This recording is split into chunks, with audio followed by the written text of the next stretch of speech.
The laughter cut through the bar like broken glass, sharp, ugly, impossible to ignore. It didn't blend with the background noise of clinking glasses or the low thrum of music. It rose above it, demanding attention. People looked up, curious, uncomfortable, sensing a spectacle forming. Why would a beauty like her be with an old guy like that? The words landed like a dart. I felt them, not because they stung, but because of the intention behind them. The smug cruelty, the need to humiliate publicly. I turned my head just slightly, catching sight of the three boys at the next table. They were barely men, 21, maybe 22.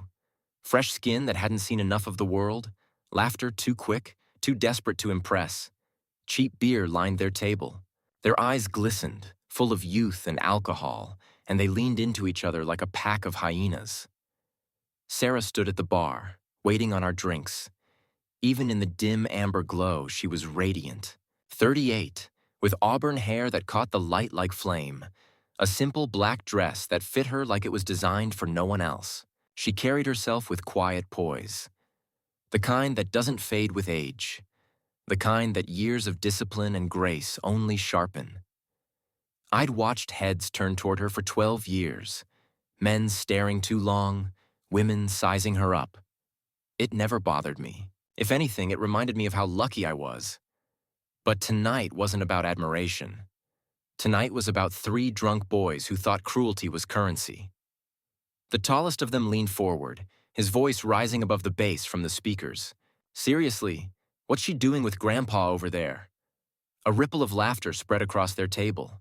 They were performing now, making sure every ear within reach heard the punchline.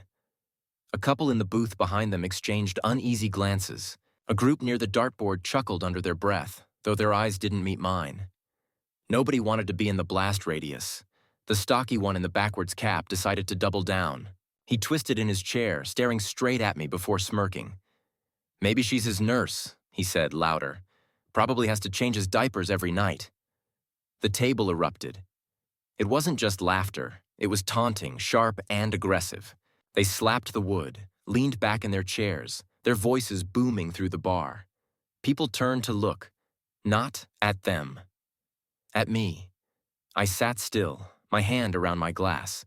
I let the silence stretch, felt the weight of eyes on me, some curious, some sympathetic, some eager for drama. Inside, the heat was there, but beneath it, colder steel. 20 years in the Marines had burned patience into me like a brand. You don't survive deployments, don't survive war zones, without learning restraint. I raised my beer slowly, deliberately, like every motion was calculated. Took a long sip, then set it down, and only then did I lift my eyes to the tall one, catching him mid-grin. My voice was calm, steady, a blade hidden in velvet. Loud enough to carry across the space between us, but not loud enough to shout. "Yeah, keep telling yourself that, son." The words hung in the air. The tall one froze, his expression faltering as if someone had cut the string of his performance. The smirk slipped. His friends chuckled nervously, laughter dying in their throats as they glanced between him and me. They'd wanted a show, but suddenly the stage lights had turned, and they weren't ready for the part they'd been handed. The kid's face flushed red, blotches rising up his neck. His jaw worked, searching for something to spit back, but nothing came. The weight of my stare pinned him in place, and that's when Sarah returned. She slid into the booth beside me with that quiet elegance she always carried. 2 glasses in hand, her perfume brushing against me as she leaned close. She didn't have to ask what had happened. She'd caught enough to know. The way the room had shifted told her everything. Her voice was soft, for me alone. "Everything okay?" I didn't look away from the 3 boys. I let the silence stretch another beat, watching the tall one fidget, watching his friend's bravado crumble under the weight of a man they didn't understand. "Just some kids," I said evenly, my hand brushing hers under the table, still learning when to shut their mouths. The words weren't loud. They didn't need to be. They were for her, and for them. A warning cloaked in calm. The bar seemed to hold its breath. The music played on, but lower somehow. The clinking of glasses felt distant. Eyes lingered. Whispers moved between tables. The balance of power had shifted, though the boys didn't quite understand how. They'd set out to humiliate a stranger, but what they'd stumbled into was something else entirely. Something colder, heavier, forged in places they'd never been. For the first time, they realized they weren't in control of this story, but something about tonight felt different. The air carried a charge, the kind of quiet static you felt right before a storm.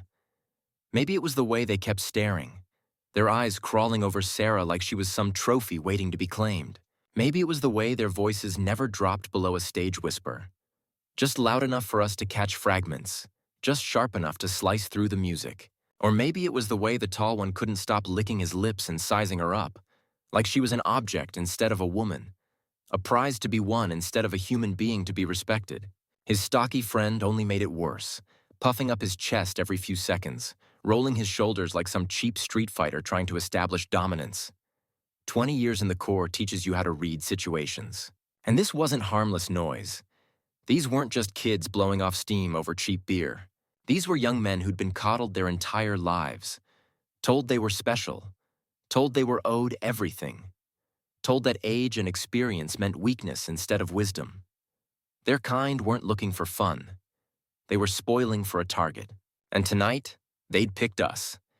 I'd been young once, too. But not this stupid.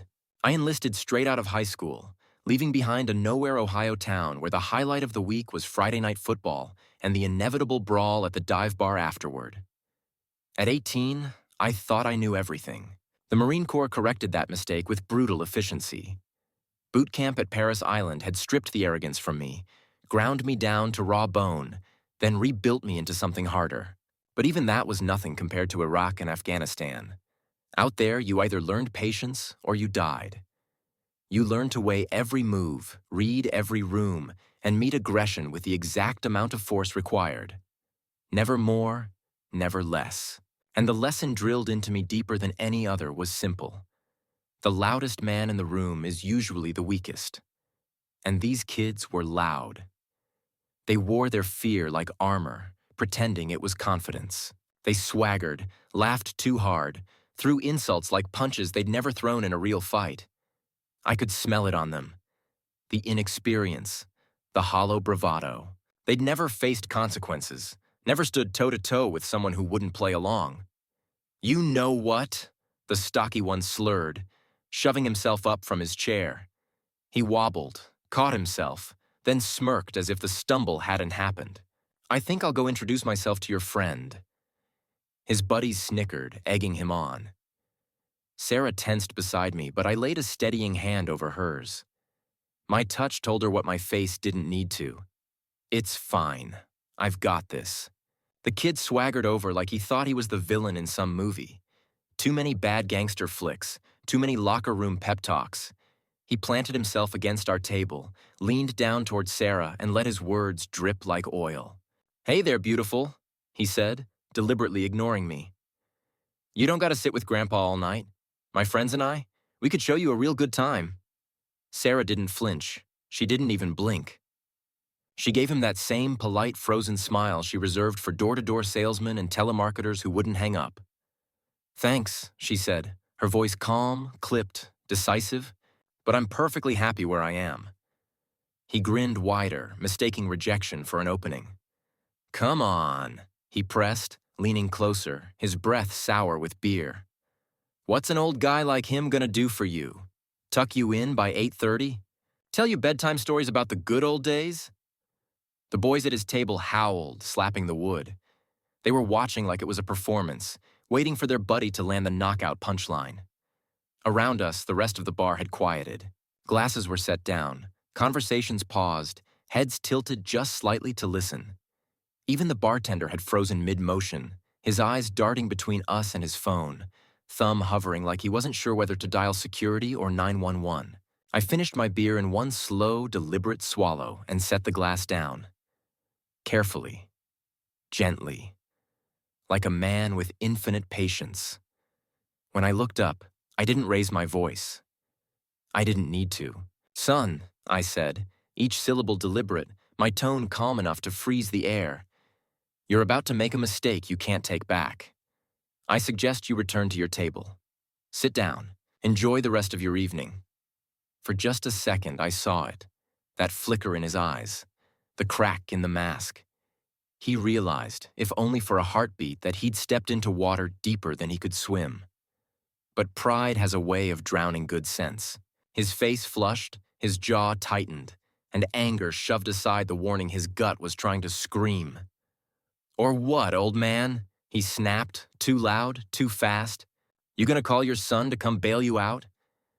His friends forced another round of laughter, but it wasn't the same. It was thinner now, more brittle, like glass about to shatter. I held his stare. I don't have a son. But if I did, I'd hope he'd have better sense than to pick fights with strangers in bars. That landed.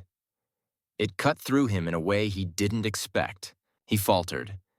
But the tall one decided to take his place, striding over, emboldened by the crowd and the alcohol in his veins. Husband? He sneered, looking Sarah up and down. Seriously?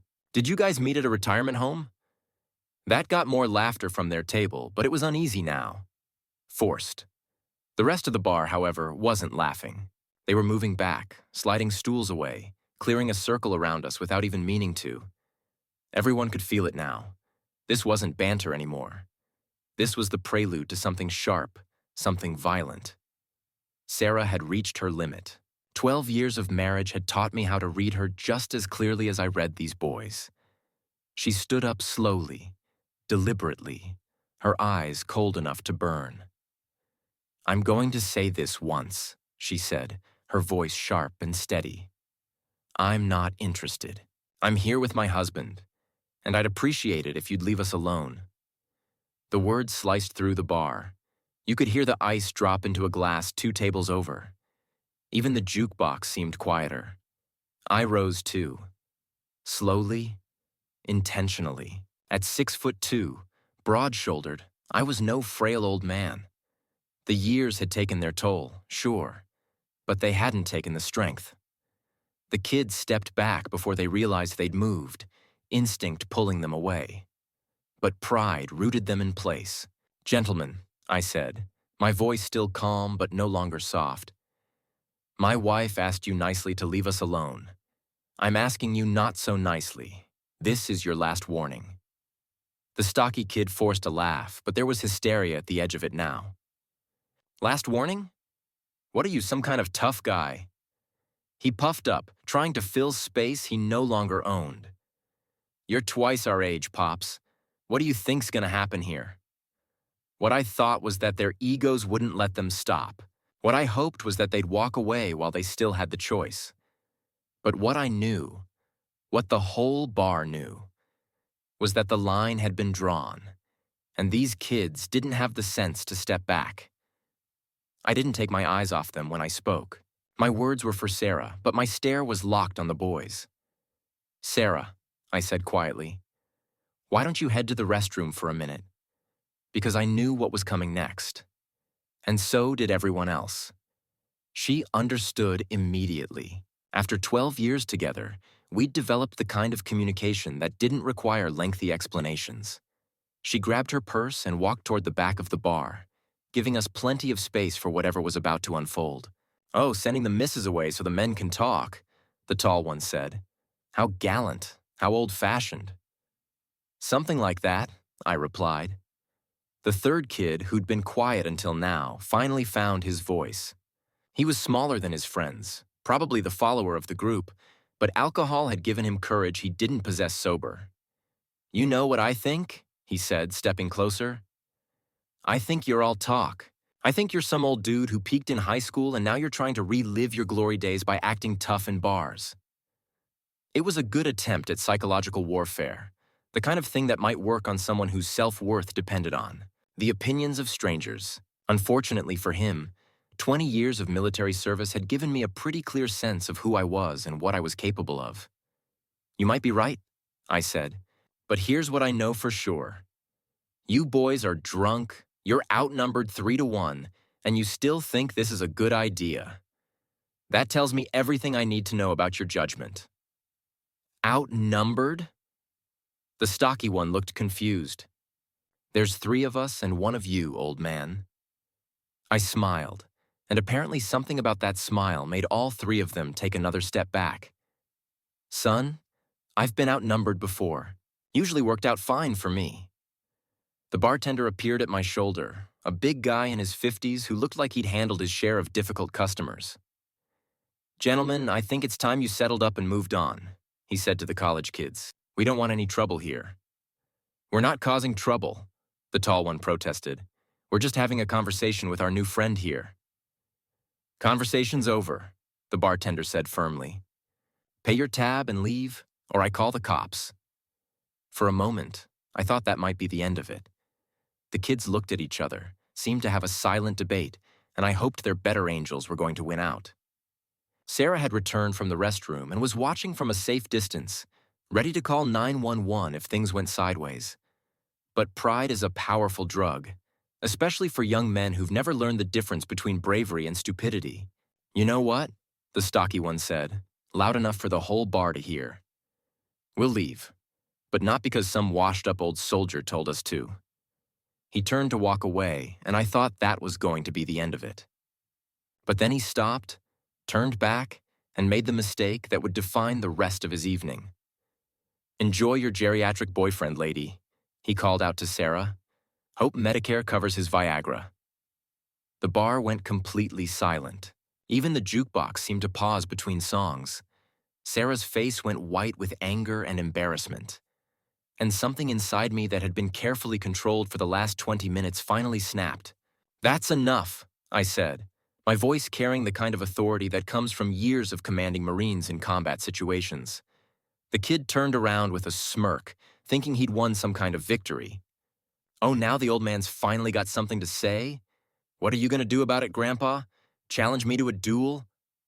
His friends were laughing again, back to feeling invincible now that they thought they were walking away as winners. Other patrons were shaking their heads in disgust at the kid's behavior, but nobody was stepping in to help. That's the thing about bar confrontations. Everyone wants to watch, but nobody wants to get involved. I'll tell you what I'm going to do, I said, reaching into my wallet and pulling out a 20.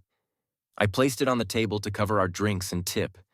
I'm going to walk my wife to the car, and we're going to go home and forget this ever happened. I took Sarah's arm and started toward the door, hoping against hope that these kids would take the hint and let it go. For a moment, it looked like they might. They were still talking trash, but they seemed content to let us leave. We made it all the way to the parking lot before they followed us outside. Hey, old man! I turned around to see all 3 of them stumbling out of the bar, more agitated now than they'd been inside. The cool night air and the change of venue seemed to have emboldened them again. You think you can just walk away? The tall one called out. After disrespecting us like that? Sarah moved closer to me, and I could feel her tension. This wasn't her first rodeo either. Being married to a former Marine meant she'd seen her share of situations where talking wasn't going to solve the problem. Get in the car, I said quietly. Lock the doors, start the engine, and be ready to call 911. I'm not leaving you alone with them. Sarah, car, now. She heard the tone I'd used with Marines under fire, and she knew better than to argue. She walked quickly to our SUV, keys already in hand. The 3 kids spread out as they approached, trying to flank me like they'd seen in movies. It might have been effective against another drunk college kid, but they were dealing with someone who'd been taught small unit tactics by professionals. So, the stocky one said, now that your wife can't see you get your ass kicked, you want to try again? Last chance, I said calmly. Walk away, go back inside, order another round, and pretend this never happened. Nobody gets hurt, nobody gets arrested, and you all wake up tomorrow with nothing worse than hangovers. They looked at each other, and for a brief moment I saw uncertainty in their eyes. They were just drunk enough to be dangerous, but still sober enough to recognize that something about this situation wasn't going the way they'd planned. Then the tall one made the decision for all of them. Fuck this old bastard, he said, and took a swing at my head. 20 years of military training kicked in automatically. Time seemed to slow down as muscle memory and combat instincts took over. I ducked under his wild haymaker, stepped inside his reach, and drove my elbow into his solar plexus. He doubled over, gasping for air and suddenly very sober. His friend stared in shock for half a second before the stocky one rushed me from the side. I pivoted, caught his arm as he swung, and used his own momentum to send him face first into the side of a parked car. The metallic crunch of his nose braking was audible in the quiet parking lot. The third kid, the small one who'd been so mouthy inside, suddenly didn't want any part of this fight. He took 2 steps back, hands up, eyes wide with terror. "Wait, wait, wait," he said. "This is crazy. We don't want any trouble." The tall kid was still gasping, trying to catch his breath. The stocky one was leaning against the car, blood streaming from his nose, looking like he might pass out. In less than 10 seconds, their evening had gone from harmless fun to serious consequences. "No," I said, not even breathing hard.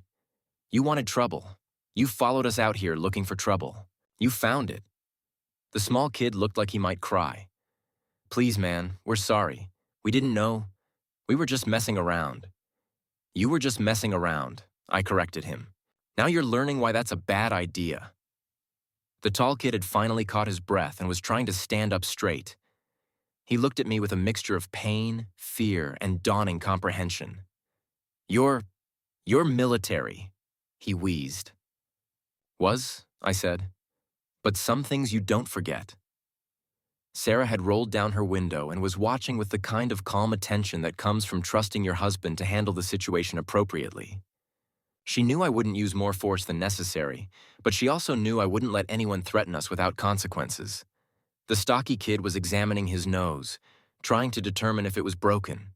Based on the angle and the amount of blood, I was pretty sure it was. He looked up at me with tears in his eyes. "You broke my fucking nose." "Yes, I did. And if you don't get out of here right now, that's going to be the least of your problems." The 3 of them looked at each other, finally understanding that they'd made a serious miscalculation.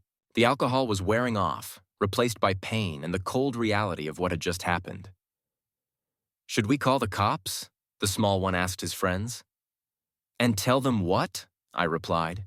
"That you followed a couple out of a bar, surrounded them in a parking lot, and threw the first punch? I'm sure that'll work out great for you."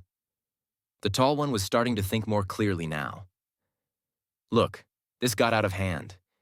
Maybe we can just walk away? Forget this happened?" "That's all I wanted in the first place," I said.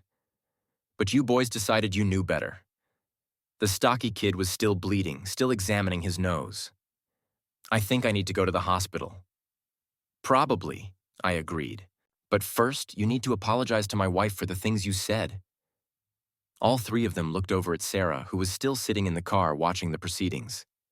The idea of apologizing to her seemed to be a harder pill to swallow than getting beaten up, which told me everything I needed to know about their character. We're sorry," the tall one said reluctantly. "We were drunk. We said stupid things." "Say it to her, not to me." They walked over to the car, and Sarah rolled down her window completely. They looked like little boys who'd been caught stealing candy, ashamed and trying to figure out how to minimize their punishment. "Ma'am," the tall one said, "we're really sorry for the things we said. We were drunk and stupid, and we had no right to talk to you like that." Sarah looked at them with the kind of stern compassion that good teachers use on misbehaving students. "You're right," she said. "You were drunk and stupid. But more importantly, you were cruel. You tried to humiliate us for your own entertainment, and when that didn't work, you followed us out here looking for a fight." "Yes, ma'am," the small one said quietly. "We know that now." "Do you?" she asked. "Or are you just sorry because you lost?" It was a good question, one that cut right to the heart of whether they'd actually learned anything or were just trying to get out of a bad situation. The stocky kid, despite his broken nose and the blood on his shirt, looked up at her with something that might have been genuine remorse. I think we're sorry because we realized we're not the people we thought we were," he said. "We acted like assholes, and when it came down to it, we couldn't back up our big talk." Sarah nodded approvingly. "That's closer to the truth. Now what are you going to do differently next time?" "Not drink so much," the tall one said immediately. Mind our own business, added the small one. Treat people with respect, the stocky kid said through his swollen nose. Good answers, Sarah said. Now go get your friend's nose looked at and maybe spend some time thinking about why you felt the need to pick on strangers in the first place. They started to walk away, moving carefully and staying close together like wounded animals. But the tall one turned back one more time. Hey, he called out. What did you do in the military? Marines, I said. 2 tours in Iraq, 1 in Afghanistan. His face went pale. Jesus, we really picked the wrong guy. You picked the wrong approach, I corrected. There was never a right guy for what you were trying to do. They disappeared into the night, probably heading for the nearest emergency room. Sarah got out of the car and walked over to me, checking for any signs of injury. You okay? She asked. Fine. You? Better now. She smiled and took my arm. Though I have to admit, it was kind of satisfying watching their faces when they realized what they'd gotten themselves into. We got in the car and started the drive home, both of us processing what had just happened. It wasn't the evening we'd planned, but it wasn't the first time our quiet night out had been interrupted by people who thought they could push us around. You know, Sarah said as we pulled onto the highway, I almost felt sorry for them at the end. Almost? They're going to wake up tomorrow with a lot more than hangovers to think about. Broken nose, medical bills, and the knowledge that they got their asses kicked by someone twice their age. They're young, I said. Maybe they'll learn from it. Maybe, or maybe they'll just be more careful about who they pick fights with.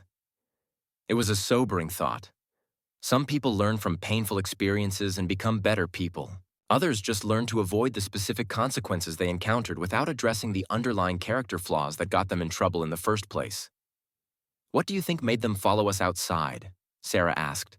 They could have just let it go. I'd been thinking about the same thing. Pride. They couldn't handle being called out in front of their friends and the girl they were trying to impress. In their minds, walking away would have been admitting defeat. So getting beaten up was better than looking weak? At the time, probably.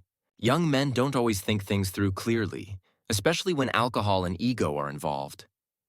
We drove in comfortable silence for a few minutes, both of us reflecting on the evening's events. Sarah reached over and took my hand. I'm proud of you, she said. You gave them every chance to walk away. You only used as much force as you needed to, and you made sure they understood why they were wrong. 20 years of Marines teaches you that sometimes violence is necessary, but it should never be the first option. Those boys learned a valuable lesson tonight. I hope so, but even if they didn't, at least they learned that actions have consequences. The next morning, I was reading the local news online when I found a small item buried in the police blotter. 3 college students had been treated at the emergency room for injuries sustained in what the report called an altercation outside a downtown bar.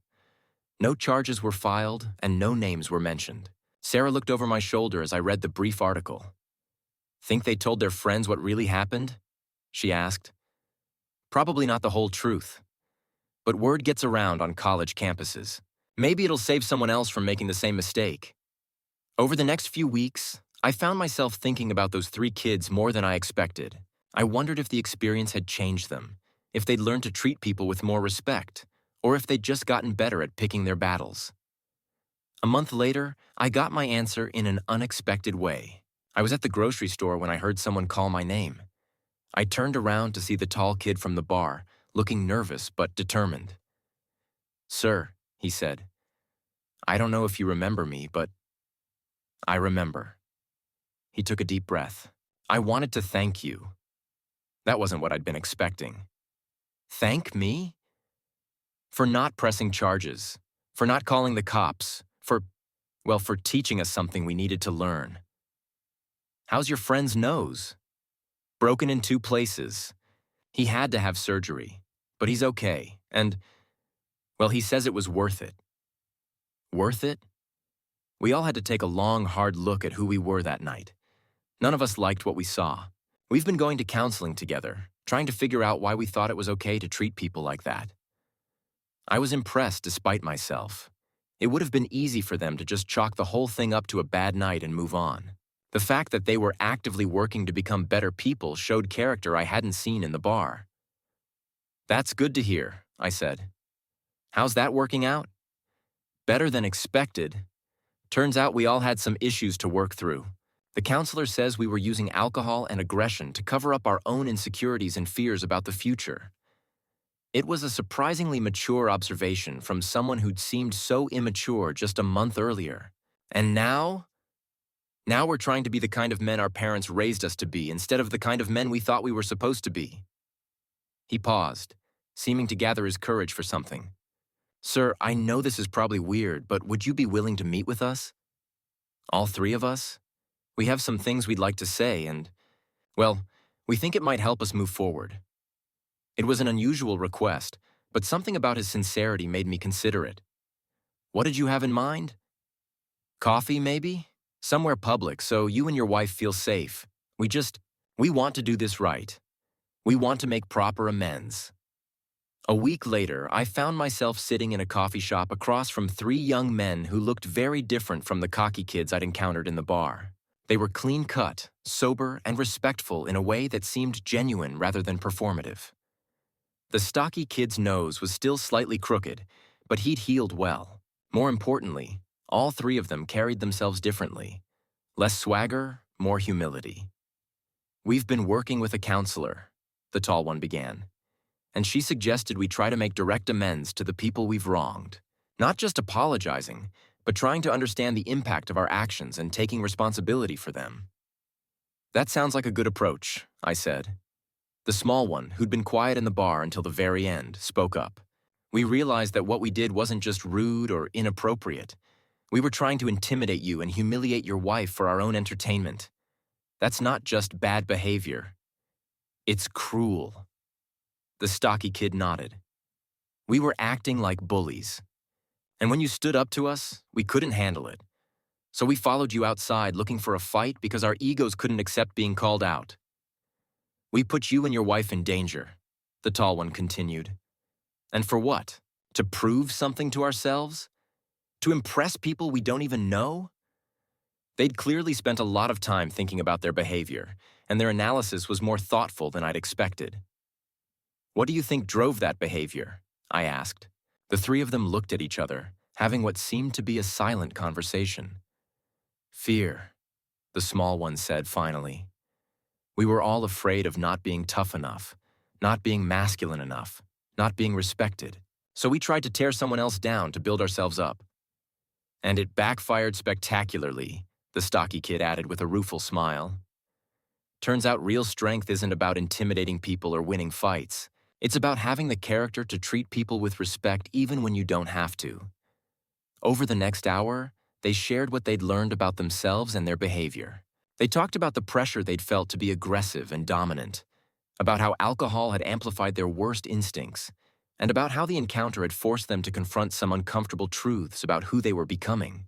"The hardest part," the tall one said, "was realizing that we weren't good guys who made a mistake. We were becoming bad guys who occasionally did good things. That night was just the first time we got called out for it." "What changed?" I asked. "You did," the stocky kid said. "Not just the fight, but the way you handled it. You didn't humiliate us more than necessary. You didn't call the cops. You didn't try to get us kicked out of school. You made your point and then gave us a chance to walk away with some dignity intact. That showed us what actual strength looks like," the small one added. "It's not about proving you're tough. It's about being strong enough to show restraint." As we prepared to leave, the tall one had one more question. "Can I ask you something? When we were in the bar, you stayed so calm. Even when we were being really offensive, you never lost your temper. How do you do that?" I thought about it for a moment. 20 years in the Marines teaches you that anger is a luxury you can't afford in dangerous situations. When people are trying to provoke you, getting emotional usually means making mistakes, and mistakes can get you or your people killed. "But we weren't trying to kill you," the stocky kid said. "No, but you were trying to provoke a reaction, and once you start reacting instead of thinking, you lose control of the situation." I learned a long time ago that the person who stays calm usually wins. Even when people are insulting your wife? Especially then. Sarah doesn't need me to validate her worth by fighting everyone who's rude to her. She needs me to be smart enough not to escalate situations that don't need to be escalated. But you did fight us, the small one pointed out. Only after you followed us outside and threw the first punch. At that point, it wasn't about insults anymore. It was about physical safety. As we shook hands and parted ways, I felt cautiously optimistic about their future. They'd clearly learned something from the experience, and they were putting in the work to become better people. Whether they'd stick with it remained to be seen, but at least they were trying. That evening, I told Sarah about the meeting. She listened thoughtfully, occasionally asking questions about their demeanor and sincerity. "Do you think they've really changed?" she asked when I finished. "I think they've started to change. Whether they follow through is up to them. I'm glad they reached out. It takes courage to face the people you've wronged." It does, and it takes character to do the work necessary to become better. 6 months later, I received an unexpected email from the tall kid. He'd graduated and landed a job with a nonprofit organization that worked with at-risk youth.